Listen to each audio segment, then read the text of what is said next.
Pozdravljeni. Želel bi še nekaj reči glede glasbe. Zakaj bi bila glasba prepovedana?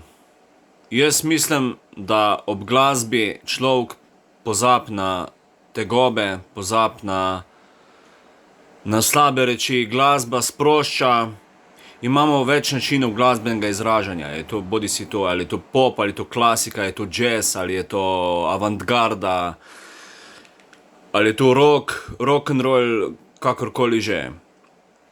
Jaz se s to trditvijo ne bi strinjal, da bi se glasba prepovedala, saj glasbeno izražanje je stvar umetnosti, ki naj ne bi bilo prepovedano.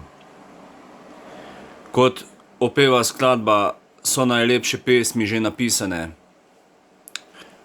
Obstaja več teorij, tudi glasbena teorija je, kako se skladba komponira, kako se komponirajo note, kako se piše aranžma in kako nastane glasba. Glasba je tudi del narave in je glasba tudi del človeka in ljudi.